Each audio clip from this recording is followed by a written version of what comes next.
I'm the last born. I have 13 siblings. My dad was a taxi owner. In our area, a lot of people were scared of us. Financially, it just went bad. We lost almost everything. There was always violence in my home. To me, it was normal.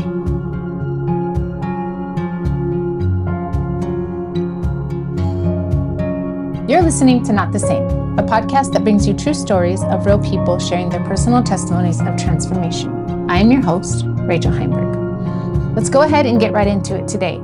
I have with me a very special young lady from our congregation here in Lerato Park. She came in roughly 2 to 3 years ago, and over the last few years, I have gotten to know her quite well. I'm excited for her to tell her story. I want to introduce you to Lerato Mathews.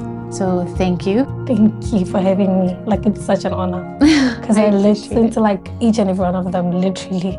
Well, I'm excited. Just go ahead and start with how you grew up, and then we'll go from there. Okay, so I'm not originally from here. I'm from Northwest. Mm-hmm. Right, Northwest is like a province from Rustenburg, right? The city there. That's where I was born and raised. I had to move this side 5 years back. When I started high school, that's when I moved this side. Okay. Yes. So growing up there, tell me what your home life, your parents, how many siblings, your family life. I have a lot of siblings, hey? I have 13 siblings. Oh, wow. Yes. So my dad was a taxi owner. So I don't know if you know the stereotype about taxi owners having a lot of wives. I don't. I've never heard that. Really? So please talk about it. I want to hear. So my dad was a taxi owner. So he's like a womanizer in a way. Okay. So he had his first wife and then they had a child and then they got divorced and then he remarried again. Had children with that woman. And obviously the reason why he kept on getting so divorced so many times was because he had a lot of women. So he also got divorced there and then he later on married my mom. But in the process of him marrying my mom, he was getting a divorce and my mom didn't know. Oh no. So the other woman found out about my mom, but my mom didn't know anything. So she thinks she's woman number one, but she's really the side piece. Yes. Oh, okay. Yes. So my dad has a lot of property, a lot of houses. Okay. So it was easy for him to get away with it because let's say Eldorado Park, my mom will be in Eldorado Park and then the other wife will be in Rivoli. So that's far. No one knows anything. For sure. He can keep these women in different houses. Yes. Okay. Yes. So your mom was the third wife? Yes. The second wife divorced him as well. And then he married my mom. Okay. Yeah. And then how many children just from your mom? Okay. So my mom has 5 kids. Oh, okay. Yes. And then my dad has 11 kids. So my mom got into a marriage with 3 kids. She only has 2 kids with my dad. It's you and then one other sibling? Yes. Is that your brother? Yes. So we didn't really grow up with my other siblings, my dad's side of the siblings, because in as much as my dad was divorced, he still kept contact with the other wife. So I guess he was supporting them separately. So he basically had separate household. So he did take care of his other children? Yes. Okay. Today. They were older. So my parents are very old. My dad is 72 years old. And then my mom is 59. 59? Yes. How old was she when she had you? I don't know. I think she was... Wait, you're how old? 19? Yes, I'm 19. She's 59. She's turning 60 this year. Yeah, so she would have been 40, 41. Yes. Also because they got married when my mom was already old and my dad was also old. So I was out of the blue. So they were 40 and 50, roughly. Yes. When you were born. That's crazy. I'm only thinking about it now. Yeah. Especially here, it's not a super common thing. Yeah. I mean, it's more common nowadays. And then your mom still had a brother before you or after you? I'm the last born from both sides. Okay. So they had my brother and then me after. And they were already married when you were born? Yes, they were already married. So with my mom, I'm not really quite sure, but I do know that this was a second marriage. But the first one, it was a traditional marriage. Okay, not in the courts, but... Yes, so she didn't really have to struggle with getting divorced. My mom had a child when she was young, I think when she was 16. Okay. And then the father went to prison. So she met another guy. They got married traditionally. She had 2 kids with that guy. There was a lot of witchcraft going on in the household. because there was a lot of witchcraft going on, my mom was a spiritual person. She was called to be a sangoma, but she was not really entertaining it because my mom was a very religious person. Like she didn't believe in ancestors. Oh, wow. But obviously because she was getting sick a lot and there was a lot of witchcraft from the guy's side of the family, she was always told that, oh, you need to become a sangoma, So now there was a night when my mom found herbs in the house that she was not supposed to find. And then her mother-in-law got sick the following morning and then they chased her out of the house. Literally, they paid hitmen to come kill her. Your mom? Yes, and she was very young. I think she was 21 years around that time. So those people came in and said, you need to run. We can't kill you because you are so young. Where are we even going to start? But you need to run away. So she ran away. That's how she met my dad. She went from here to Northwest. That's when she met my dad. So so she was from Johannesburg and then she went away because of this situation. Yes. And then she met your father. Yes. Okay, so then how old is your brother? He's 26. 26. So then they were together for a long time before they even had him. Yes. Okay. Maybe like 5 years. She had 3 children with her that she brought. They were very, very, very small, like 3 years, 4 years. Yeah. So there's a year age gap between my brother and my sister. We always known my father's their father. For sure. My dad loves kids. Yeah. That says a lot though, because it's not very common. Normally they want the women with no children. So that's saying a lot that your dad at least wanted to be there and support them. So then how old was your oldest siblings in the house, like when you were being raised? Very, very old. I think my brother was the one that I always felt I could relate to him. Because he's closer. Yeah, when I was 8, he was 15, 16. Okay. So at least they're still like childish. I can like play around with them. But my other siblings, they were already working like past 20, I think, all of them. Okay, so that makes sense. I didn't really have a relationship with them. Also, they were not staying at home. So I was raised with only 2 siblings, but I had a lot of siblings. Yeah. So I was raised with my sister that comes before my brother. Okay. But she was already old. She was like 21, you know. Yeah. I think this year she's 34.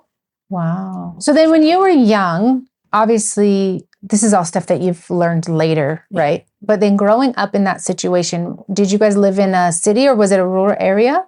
It was the same as like a Lerato Park, Freedom Park. Okay. Yeah. Okay. What was your home life? Was your dad involved?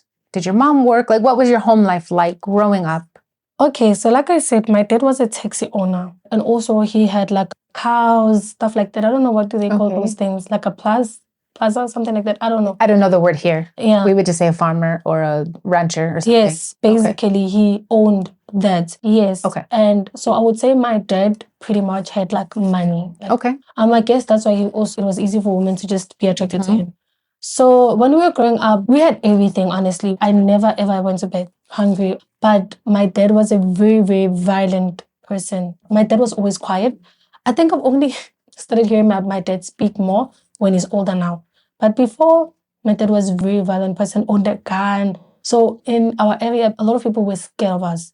Okay. They were very, very scared of us. That was like my life home. And then there was a period in our life where my dad was drinking a lot. So he was overspending money and he ended up selling some stuff. Then, yeah, financially, it just went bad. Oh, wow. How old were you? I was 6, 7, 8. Okay.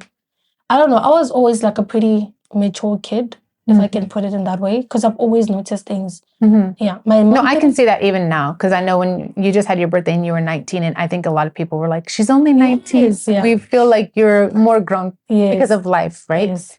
So, yes, these are the things that my mom didn't have to tell me. Like, I grew up in a home where we never spoke about anything. So, from pretty much a young age, then we lost almost everything. But my mom was always hands-on. She took over. My dad didn't work for such a long time. So, I'd stay home with my dad. Okay. Because my mom also had to go and do the Sangoma things. So, she stepped in with the money for the Sangoma things. And as well, she got a better job. Let's talk about the religious side of growing up. You said your mom was religious and spiritual, but she's caught in the middle of this. Yes. You said there's the Sangoma side, and then she felt like she was called, but then she kind of resisted. Yes. Judging by what you said, you can make money being a Sangoma, right? Yes. Because people are always paying you to do things. So do you think that's when she got into it, was for the money side of it? And as well, my dad believes in ancestral things a lot. So he started influencing my mom into like drinking. And so there was a lot of influence from my dad's side. So a lot of decisions that my mom made was from my dad's influence. So also it was just the thing of like, oh, my husband believes in that, so I might as well just do it. And she was getting sick a lot.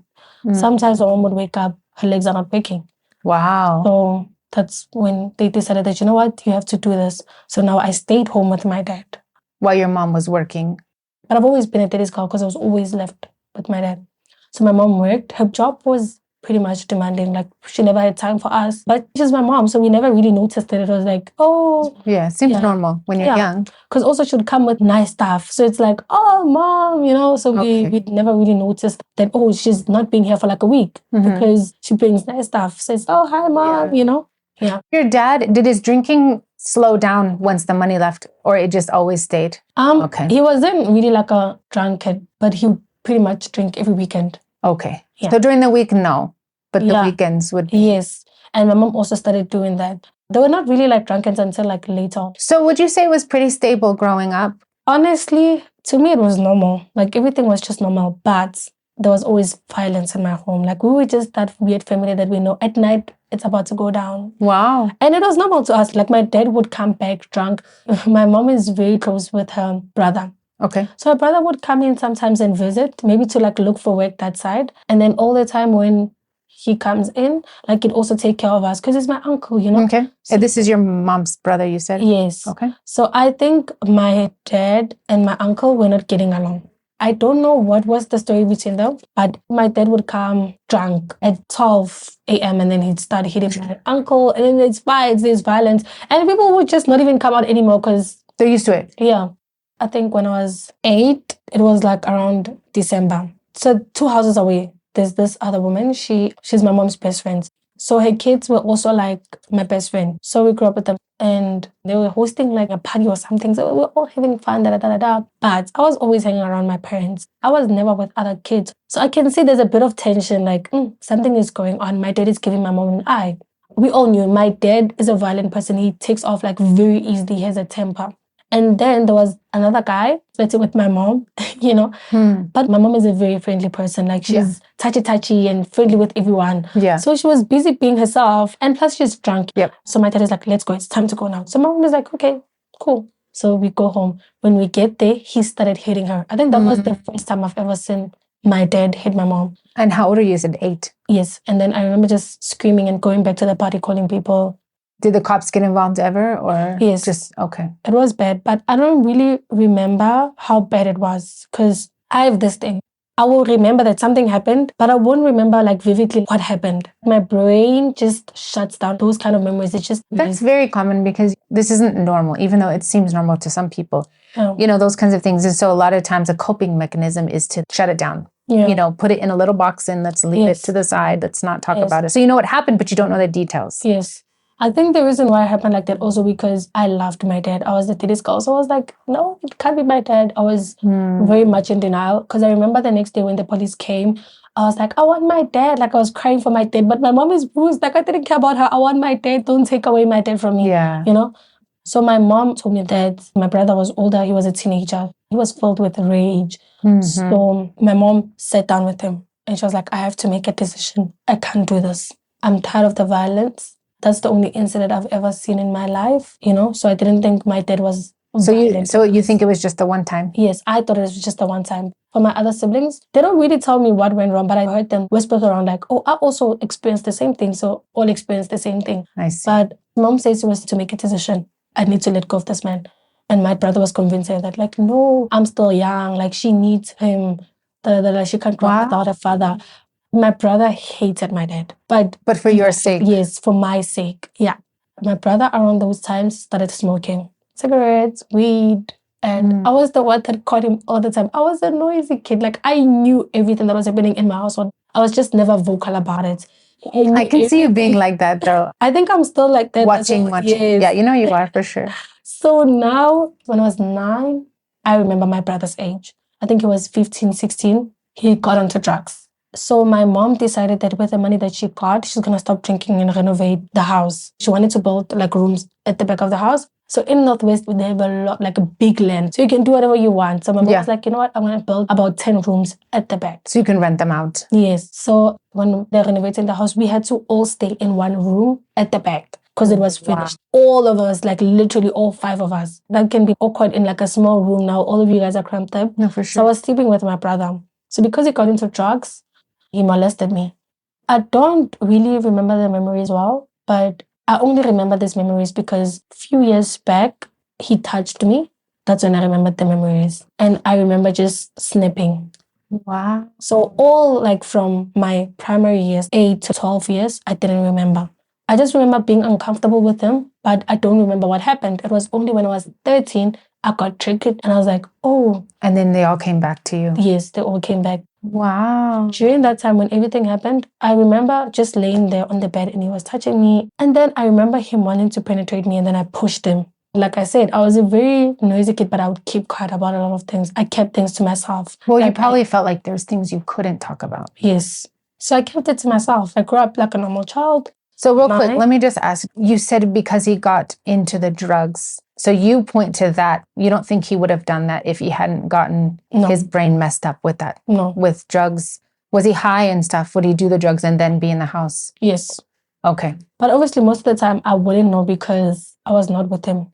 But then now the year after, my mom started seeing the signs that, no, man, you're onto something. You know, but she was not sure what it was. So she knew something was not right. Yes. And do you mean with you or in regards to the drugs and smoking and that stuff? With the drugs and stuff. Okay. So she never picked up on anything with you?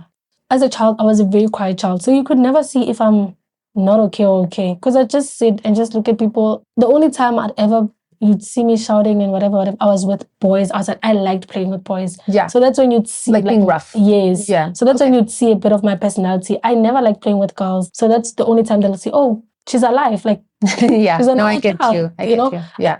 And now they decided they're going to send him to boarding school. I think the boarding school was 7 hours away from home. Wow. Might be more. I just don't remember. So I think I was 9 when my mom decided to send me to boarding school. So, because your brother was going to go alone? Yes. You remember I said 2 houses away? My mom had a best friend, so her child was also my best friend. So she was 1 year older than me. And she had a brother that was like around the same age as my brother. So they all sent us to boarding school. Together? Yes. But now the problem with going to boarding school with this girl, she's always bullied me my whole life. She was my best friend, but she's always bullied you. Yes. So I was like, oh my gosh, what am I going to do now? I'm away from my mom. But I remember just being like, oh, well, it's life. You know? Yeah. And then my brother left boarding school 3 months after. So I was left there. So I attended boarding school for like 3 years. Wow. Yeah. So from grade 4 or grade 5? Grade 5. So 5, 6, and 7? Yes. Before you went to high school? Yes. So talk about that. What was that like? So you're away from your mom, you're away from your dad, you're away from your brother now even, but you're with this girl. Yes. Is it like a boys and girls school? Yes. So there's hostels, right? Yeah. The girls live in their own hostel, but there's one dining hall where we can all meet and eat. The girls always get locked up early because it was like a boarding school where like it's from primary to high school. So trying to protect. Yes. So it was horrible because I was very young. I couldn't do a lot of things by myself. So I had to learn and I also had to grow thick skin. All my whole life I've been bullied, like from a very young age. But I didn't care because I play around with boys. You know, boys, they don't take things personal. So I learned to not take anything personal. If someone bullies me, it's like, oh, well, who cares? Whatever, yeah. Yeah. But now I live with girls, like literally the whole time. I have to learn that girls react like this. Girls act like this. You need to fix your hair. You need to wear dresses. And then after this situation with your brother too, so you're already fighting things that you don't even know you're fighting. Yes. Like insecurities. Yes. Things, you know, it does stuff to you that you don't even realize. Yes. So my eyes were smaller than now. You couldn't see if I opened them or not. So people would like make jokes like, oh my gosh, you can't see like during the day. What do you want to see at night? Are you a witch? You know? So when I got to boarding school, I was pretty much cool. Like everybody found me cool. I don't know why, but everybody was just always in my face. Like this girl is cool. But with a lot of attention, there's a lot of jealousy. So other kids would get jealous, always be on my case. And the girl that was my friend would spread things around like, why do you find it so cool? Her dad beats her mom, stuff like that. So she would tell private things. Yes. Okay. So that made me become more reserved and I kept to myself a lot. Like I didn't cry a lot. I just let things go like, okay, cool. So now I was scared of like dating guys. And so obviously I was lonely. So I started dating girls. Okay. Because that felt safer. Like I wouldn't get pregnant ever. So I started dating girls. And also I think because I just wanted to feel like my mom is here, Yeah. So when you say that, do you mean like older ones? Yeah. Like older, they'll be in high school and I'll be in primary. Wow. Literally. I'll be in grade 5 and be dating someone who's in grade 9 or 10. That's just curious to me. Like, how would this come about? I know in boarding school, you do get some of this weird stuff, but how would they go about, like, they're teenagers and then you're young and then they would just say, oh, do you want to be my girlfriend? So what would happen is that they had boyfriends out. Okay. Outside, the guy can't know. So they would just come to me, hi, you're so cool. Can you be my girlfriend? So we'll just hold hands, just talk, kiss a bit. That's all we literally did. Wow. Yeah. And then I'd maybe cry to them. That's the only time I ever cried. I'd cry to them. I'm going through this. They comfort me. This is just interesting. And I've never heard of it described this way, but it makes sense because you were looking for a mom figure. Yes. Or an older sister, let's say. And these girls, for lack of a better word, they were taking advantage, right? Whatever need they're fulfilling. Yes. And so you have this relationship where it's girlfriends, but it's really just companionship. Like, you don't know any other way, but you're just, I guess this is how I'm getting my love and attention and nurturing and care from this older girl.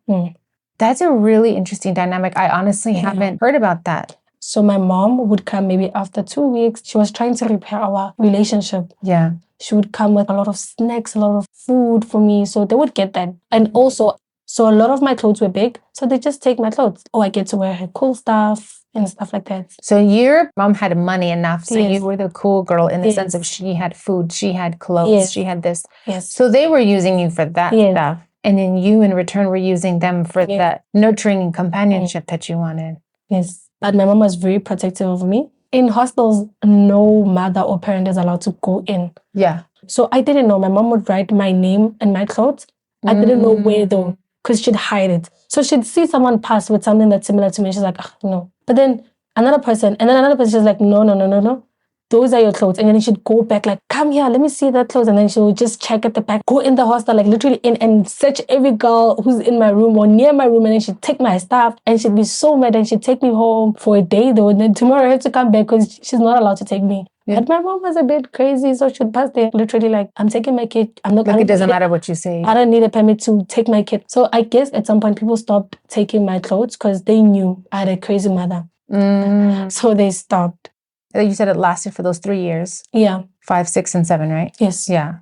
And did anyone ever try to take advantage of you further during that time? Yes, but I was a fighter. If you bullied me, I'd just be like, oh, well, whatever. But if you touched me, that's where the problem is.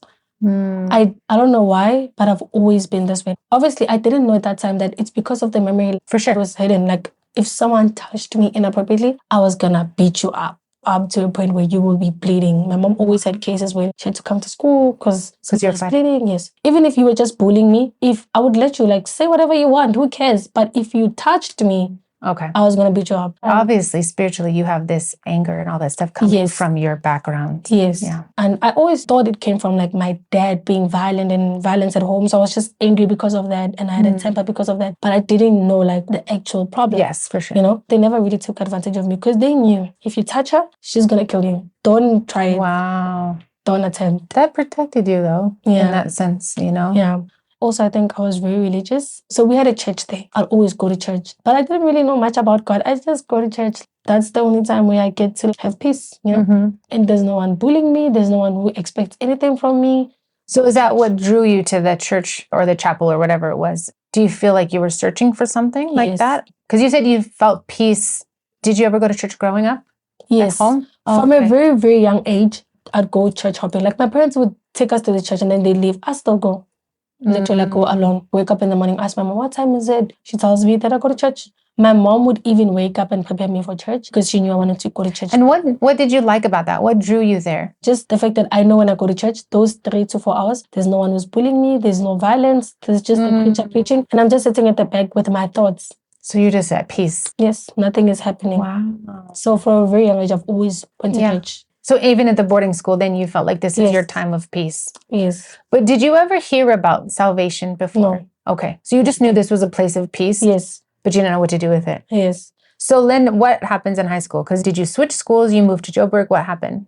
COVID came. So I was forced to change schools. Then I stayed with my parents. Okay. So I can say that's where the problem came, because in boarding school, you are educated a lot. I started reading in primary, so I read a lot. It was my escape. I'd go in my head, read. I just loved reading. So when I was in high school, now in grade 8, I was weird for my parents because I'd wake up in the morning, get food, go to school, come back, close myself in the room, do my schoolwork, read. Yeah. And someone has to remind me, you need to eat, you need to bath. All the time. That was my routine. I was not going to go out and have dinner with anyone, with my family, whatever. And my family liked having dinner together. So the problem with that was that my family has this tendency of if something is a painful memory, it's a joke. So during dinner time, everything is a joke. So I see. I hated that. So I only just locked myself in the room. I remember this at the time. I was in primary. So my dad and my sister, the one that comes before my brother, they were fighting, and my dad threw a bottle. He was aiming for her head, and then she ducked a bit, and then it just cut her on her face. And it was a joke. I didn't understand why that's supposed to be a joke. So I was like, I'm out. I'll just stay in my room. So my parents found me very, very weird. My mom has pretty good relationships with the kids. She's a good mom. She can be there for you. But with me, she was struggling. She was trying to understand what's wrong with me. Because you're different. Yes, what's wrong? Speak to me. I wouldn't tell her anything. So this other time, we got into a fight. Actually, let me backtrack. So with staying with them, right? My brother, he was stealing drugs, and he would maybe pass by, slap me out of nowhere. I just let it go whatever. What can I do? I'm not going to entertain you. Who even are you? So never cared. So now that's the time my parents left us together. I think they went shopping in the morning. So I woke up, I did my schoolwork, and I read and I read and I read. And I was like, oh, actually, I'm hungry. It was around 12. So I come out of the room. He's busy by the stove. I don't remember who was doing what, but I remember it boiling on the stove. And I think he pushed me. I just turned with it and I threw it in his face. I don't remember what was happening, but I just remember throwing it in his face. That's when I started becoming violent. Ever since that day, he knew when he touched me, I'd fight back. Fighting with knives, I've fought him with hot water. It was a lot. And I think because there was a time, I remember him touching me and I got triggered and I remembered, you did something to me that you were not supposed to do. So ever since that time, if he fights me, I fight back. A lot of things happened that year. This was all in 2020? Yes, we moved 5 times. There was violence. There was a lot that was happening. That year was just traumatic. So that was the year that you point to, that because he touched you and it triggered those memories. Yes. And then obviously all the violence that was already happening. Yes. So then that's when you say it shifted and now you're gonna fight back. Yes. And wow. I think everything happened in the space of 6 months. Wow. So my mom, she ended up fighting with me. I don't know what we were fighting about, and we were going back and forth. Now I started to grow a bit of attitude, you're not gonna tell me what to do. I mean, you didn't raise me. Who are you? Don't tell me anything. I know how to do everything for myself. So back off. Don't tell me what to do. I'm aware. I will do it. And then she got physical with me. So I also fought back. I don't know what was happening in my brain, what made me think I could fight my mom, but she beat me up, she beat me up. What was I thinking, But you weren't. It's just emotional reaction. You're not thinking. You're just reacting to life. And I remember just pushing her, and I admitted that I hate you guys. He molested me, and my dad is violent. Does he even know my birthday? He's never had a conversation with me. He always forgets my name. Wow. So at home, I had a nickname. I'm not going to say it. So they always call me with that nickname. So because my dad used that nickname a lot, I thought he didn't know my name. Oh, I see. Yes, some parents, they like playing around. What's my name? And then she would always say the nickname. So I assumed he doesn't know my name. Wow. But he didn't pretty much know anything about me, honestly, because he was never at home. Only home once a year. I remember my dad lost his job that my mom came in. But when I was in grade 7, my dad got a better job. So he'd only come home once. In the year? Yes. So that means in grade school, I would never see him. Okay. You threw all this stuff in your mom's face. What did she say? They were preparing to go somewhere. And then she just looked at me and she was like, what? Remember, these people don't have a relationship with me. They don't know what to trust. So my sister, she always loved me. She was like, you guys have to like do something about it. My dad was like, no, this one is a liar. She has a potential to even break our marriage. Why should you believe her? So did your sister know about it then? No, she only found out now as I was saying it. So she was just saying, guys, you have to do something about it. You have to do something about it. Because she trusted you immediately. Yes. Nothing was done. Wow. I don't even remember us speaking about it. My dad said I'm a liar. My mom never said anything. But my mom, since that day, treated me differently. She always wanted a relationship with me. She tried to understand me. Ever since that day, my mom has never laid her hands on me. She'd always try to understand what's wrong with you. Like, you are different from any child I've ever raised. What's different about you? You know, I wrote a lot. So my mom would find my journals, but she would never admit that she found them. She would just read them and just treat me differently. In the process of doing that, I met this girl after, so we became best friends. What I would do, because there was a lot of violence at home, I'd go to her house and we'd do sleepovers. My mom didn't have a problem, so I'd sleep there for like a week. Wow. It didn't matter to her mom. So my mom, it was like, why don't you want to be at home? Yeah. Why don't you want to be at home? So there was this other incident. I had a laptop, right? We were fighting for it. And I was like, but it's not yours. But it's like, but you're my sister. My dad is the one that bought it. It's ours. I'm like, no, it's not ours. It's mine. So my brother had like recording memory things. Flash drive or something. Okay. Yeah, so he had them. So my dad bought him those. If he wants to watch movies, you can just plug it on the TV and just watch movies. You know, leave her alone. What's the big deal? We started fighting. There was knives involved. I looked at my mom and I was like, you're going to do nothing about it? And she was like, what am I going to do? You guys are always fighting. I was like, oh, really? Okay. And I left. I literally hiked cars from where we were staying to where we grew up. Wow. Yeah. What grade was like this? 3 hours away. I was in grade 8. It's the same year. The same year. Like, that year, a lot of things happened. So I went there and my mom was looking for me. My phone was off. I didn't charge my phone on purpose. I was 13 years old. I remember just being in that house and I was so scared. I was so scared. And I was like, what's happening with my life? I don't even know who I am. Like, all I know is just pain. You know, I don't even know who to talk to. But I still didn't cry. Like, I didn't cry about a lot of things. So I was just sleeping there. And the next morning, my parents came to fetch me. And my mom was like to my dad, you always protect your child, my brother. I want him out of my house. He's old now. I'm not going to lose this child because of him. So I want to explain the siblings. I have an older sister. She's the firstborn. And then I have a brother. He's the oldest son. Okay. From my mom's side. And then I have a sister, the one that we've always stayed with, and then my brother. Yeah. So he decided, my eldest brother, that, you know what, she's going to lose herself. So he was like, you know what, let her come to Joburg. Let me take over. So they decided that I'm going to come this side. But so after grade 8, all of this stuff's happening. That's when they sent you to your oldest brother. Yes. On your mom's side. Yes. So that way he could take care of you. Yes. Okay. So now I was going to come to grade 9 this side. I was 14. My brother was getting married or was engaged to another man. So they decided that I'm going to stay with my sister. So my sister was staying in a family house. Now there was other kids that we were staying with. I was the oldest girl. Okay. So the responsibility fell on me. I had to clean, I had to cook, you know, make sure that they all wrote their homework, stuff like that. And you were 14? Yes. Remember now I have an attitude. Yeah. You know? And my sister hated it and she forced it out of me. Yo, she would say hurtful stuff. Like, she never beat me up. She would beat up other kids, but not me. But me, she knew that words can get to me. So she'd use words, she'd manipulate me. Wow. She'd always tell me that your mother doesn't love us. Your mother did this to us. Your father did this to us. But my brother was the one that was supporting me financially. And she would just demand a lot of money for no reason. And she'd demand the money from my brother and my parents. I knew everything. But like I said, I was a child that kept things to herself. Imagine with everything happening. So obviously I'm the oldest girl. I knew that, like, obviously the house has to be clean. I have to wash laundry. So I would take the other responsibilities for others. Like, I'd be like, it's just unfair. So let me just do it. My brother started noticing, like, no, man, something is wrong with your grades.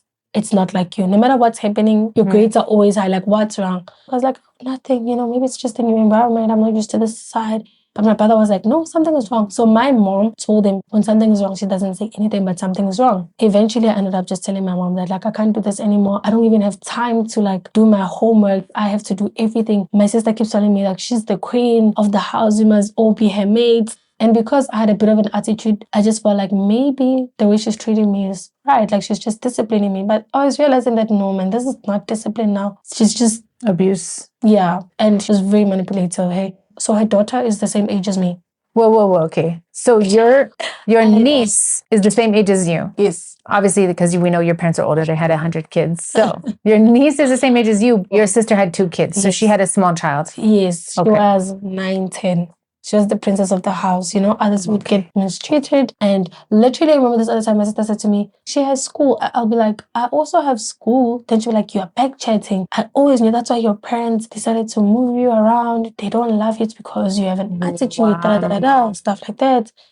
When the year was over, okay, now I'm about to leave. Then I can just be honest, like, oh, that's why my grades were slipping. And I told them, my brother was furious. He was like, I'm taking you back. I've been spending so much money on her. She's been lying to us. Wow. And then he took me in. So grade 10, I stayed with him. It was nice. We kept out of each other's business. So me and my brother are very similar. He minded his business, I minded mine. He doesn't speak about his feelings. I don't speak about mine. So we were very similar in that. And the home environment was okay? It was totally fine. Like, we were okay. Wow. But the guy was a sangoma. So from a very young age, even when my mom was a sangoma, I never believed in these things. They would try to make me wash with things. I even have some scars because they forcefully want to cut me. I don't know why I resisted. It would frustrate my dad because I always said no. But you didn't know why. You just didn't like it. I was like, you don't do that to me. At the time, I think I thought that my brother was on drugs because of witchcraft. I was like, it's because you guys keep on bringing it back home. If you guys were not doing all of these things, then maybe witchcraft wouldn't exist in our So you were blaming witchcraft for those things, and you knew where the witchcraft came from. So I was like, no, I'm not doing that. I'm not going to attract that in my life. I was like, that's why you guys are so miserable. It's because of witchcraft. And you guys also perform it because why are you cutting yourself? And why are you doing it at night? That's witchcraft. So I'd always refuse. When they wake up, I'm sleeping. I'm not doing that.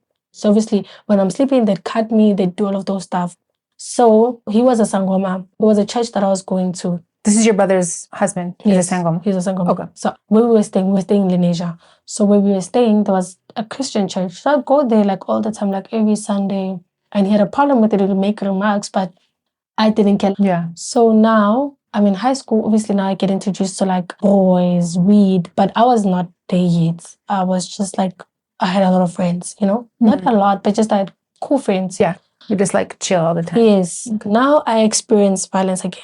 They had a house and they had a main house and then there was a back room that I was staying in. So I'd hear commotions. So I don't sleep at night. I even still struggle with this. I read at night. That's when I'm more focused. I will read no one's your business. peace time. Yes, I will read no one's business. So I would be reading and then there's bickering in the house. Now I hear glasses breaking. He comes, open this door, my brother's husband. Open this door, open this door. He'd take my stuff, throw them out of the yard. He'd take my stuff and throw them out of the yard, but leave my brother's stuff in. So he was mad at your brother, but he would take it out at you. It's what does that even make sense? I told you I don't want to stay with this girl. Then that's how I would find out that, he didn't agree for me to stay with you guys. So they would fight. I'll just go stand outside and watch. I'm used to it. I faced violence at home. Yeah. So I'm not going to entertain you. So I just sit down, be busy with my phone. But I remember the first time I panicked. My dad has never, ever laid it. Not even just as a child, stop doing that. Never. So obviously, I understand that people are violent, but they don't hit you. But with my brother, because it's my brother and the age difference is not that much, I thought we would just fight. So with him, I didn't understand to what extent is the violence. Yeah. So I panicked and I called the police and I sat there and I watched until they were done. And then so they fought each other? Yes. Wow. Whatever. I've faced this before, so I'll just watch. When you guys are done, you can tell me what's the way forward. I was just crying. And then my brother, when they were done, they took our stuff. So my brother had friends in the area. They just took our stuff, took us in, slept. In the morning, going to school, by the way. Get ready for school. Go to school. Normal. Come back. We are moving out. Okay, cool. We just moving for 2 weeks, 3 weeks. We're back again. Okay, cool. The violence happens again. Okay, we're moving out. Okay. So now it's just the same cycle of abusive relationship, but now it's your brother and his husband instead of your parents or instead of whatever. Okay. And I was like, tell me something new. Yeah. But now, obviously I had a panic attack. I'm starting to get anxiety, depression. I started self-harming. Okay. I didn't know how to deal with the pain anymore. The self-harming didn't come in until I dream about him, my brother's husband. And my mom was like, no, that's witchcraft. Remember, I didn't believe in these things, so I didn't know what's witchcraft, what's not. But I didn't care because also I didn't believe in dreams as well. I was like, whatever. And then at night, so a sangoma has to train someone as well, right? Yeah. So now the person would sleep with me because remember I was sleeping in the back room. So the lady was sleeping with me. And then at night, she would hear me say, help once. And I shut down and I was not breathing. They would check my pulse. I was not breathing. There was nothing. And then my brother would come and wake me. And then I'd wake up again. Whoa. That would happen a lot of times. I never tell people this story, but I remember when I was telling a lot of people, it was just like, that's not true. So I never No, but that's crazy. Yeah, but can I tell you, I've lived here long enough and I've lived around places long enough to know that witchcraft has no bounds.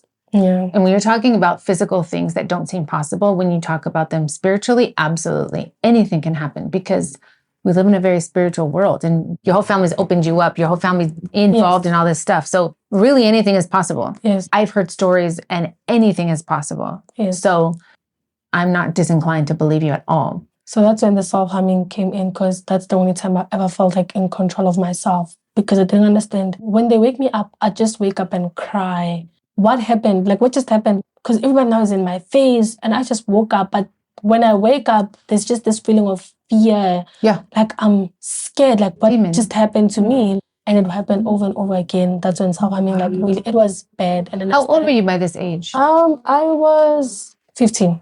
Okay. I was 15 years.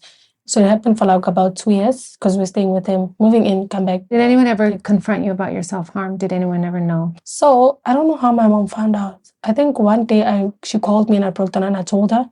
Mm-hmm. Obviously, she called my brother. And then this other time I was cleaning and I had my sleeves up. Because now someone brought it to his attention. He noticed that, what the heck, you are self-harming that. So when he found out, I had to stop self-harming, obviously, on my hand. So I do it on my thigh. And then the razor's not working anymore and I started burning myself. Burning yourself? Yeah, on my thigh. I had lighters. And my brother would buy me lighters, but he didn't know why. I'd only tell him, the reason why I use lighters is because I'm trying to distract myself from self-harming. So I'd play with the lighter. But he'd see me play with it. So he thought like I'm just playing with it. And he'd buy me a lot. Like I had cool lighters. He thought it was like a fidget thing. Yeah, because I'd always bounce my leg. So when I played with it, I stopped bouncing my leg. So it gave him like reassurance that I'm okay. But you were self-harming with the lighter. Yes. So my brother was working in the school that I was at. Okay. So he made me attend counseling. Yeah. You know what I would do? I'd literally tell them what they want to hear. I'd be like, I'm doing so good. Yesterday I wanted to self-harm, but I did not. I'd tell them like, I'm dealing with this and this and this, but not like tell them, this is how I feel about it. I'd be like, I'm dealing with this and this, but don't worry. I didn't self-harm. I'd journal in my journal. Wow. Hear what you want to hear. Just for my brother, for him, I knew that I was still self-harming. He didn't know that I was doing it on my thigh. And then finally, he decided that they want to get a divorce, him and the guy. The last incident was pretty bad. I think there was blood involved. We moved out. And I didn't know that he made a lot of bad financial decisions because, it knocked us off track. Like, it was bad. But, my parents stepped in. He got divorced. And then did you move both back in with your parents? No. Okay. We moved here in Freedom Park. Okay. So now, while we were staying in Freedom Park, my brother started drinking like a lot. But they never officially got divorced. They just separated. This other time, I was 16 now. My brother was drinking. I don't know what got to him. And he brought a guy over in like a small room, And he never did those kind of stuff. Like I said, I don't sleep at night. So it was like 2, 3 o'clock. That's the time that I went to bed. So 15 minutes in my sleep, I can feel someone is in my face. Remember, I was staying in the back room. I stayed in boarding school. So I was very protective of myself. So when I woke up, I didn't wake up like, I'm seeing you, I tapped like what's besides me. I wanted to feel my brother. My brother's not there. But I feel a knife. So I grab it and I wake up and I pointed at him. And it's a random guy. I'm looking at my brother. He's sleeping on the couch. And I look at him. I'm like, what are you doing? And then I took my phone. And then I took another knife that was in the cupboard. And I ran in the main house. And I screamed. And they all went that side. Apparently, when I went this way, he went the other way. And he took my brother's phone. Wow. I don't know what he was trying to do. But you woke up with a knife. But I woke up with the knife. That whole incident really, really affected me. I could not sleep at night. I did not trust my brother anymore. I just felt like when he was out at night, I have to stay up at night until he comes back so that I can sleep and lock us inside the house. Yeah. I didn't tell my mom. I just kept it to myself. A lot of things, I kept them to myself. So let me backtrack. So when I was in grade 10, the school that I went to was in Eldos. Which school? Willow Crescent. Okay. So Busi and Nandi witnessed to me this other Saturday when I was 15. And that whole year I didn't come to church because I was staying in Lenasia. So I just had a flyer. I've had Busi and Nandi both on this podcast give their testimony. So it's cool that you pointed to them. It was just like on a Saturday. Yeah. Okay. It was just like an outreach on a Saturday. They witnessed to me. They prayed with me, sinner's prayer. I was with a friend. And then that was just that. But now grade 11, that whole incident happened with the guy with the knife. And I started drinking pills. Like I would want to drink pills to overdose. But I'd wake up dizzy, something different with my body. I started realizing I'd do that a lot. So now I was smoking weed. But I stopped because now I was in grade 11. I wanted to focus. It was also affecting my eyes. So I'm drinking these pills, wanting to overdose. But then I started feeling this feeling, man, like high. Like, oh, okay, I'm a bit high. Escape. Yeah. I tried. Do you know what they were? No. Mix. Like, where did you find them? In the house. My brother has a cabinet of like different kinds of pills, like medicine. Oh, so you had no idea what they were? Yeah. You just take them? I just take them. So I remember this other time I drank a lot of them and I called my dad. I don't have a relationship with my dad, but I called my dad that day. I was like, I just miss you. I miss you so much. And then the airtime cut. And I cut myself and I sat in like a bathtub full of water. And I was like, I want to die. Wow. And I remember bleeding a lot that day. But I woke up. I did not understand. That was the first time I was like, God, I don't understand. Why? What are you trying? Like, what are you saying to me? Is this a joke? Like, I don't want to be here anymore. I don't want to be alive. Like, I'm tired. And I remember it's August because I have a picture of myself in church. And I said to a friend of mine, she attended church with Carol and them. Okay. And I said to her, do you still go to that church? She was like, yeah, I do. And I was like, let's just go. So what I would do, I'd come in only Sunday morning and sit by those chairs, there at the back. Yeah. Come in like 1 minute before the service starts and then leave immediately after the service ends. And I remember just watching your husband and be like, what does this guy think? We're in America? Not America. Like, what are you saying? Like, literally, I just look at him like, what is he saying? What does he know? He's from America. Life is nice there, I'd always do that. Like, I did that for like August until December. And then I visited home. And then I came back when I was doing matric. That's when I faithfully came to church now. Like, it clicked. I got saved. Let's talk about that. So all this stuff is happening. Yeah. You've tried to commit suicide. Yeah. A couple times. When you were in the bathtub, no one found you. You just woke up. I just woke up with like a loss of blood, a lot of it. Did you even go to the doctor? My brother took me to the doctor because he got home and he saw that I was weak. He was like, what's wrong with you? And then he just took me to the doctor and they were like, you are fine. You just need to eat, drink a lot of water. You lost a lot of blood. So you didn't tell them? They just thought you were like on your cycle or something? Wow. And back home, like I said, I kept a lot of things to myself. Yeah.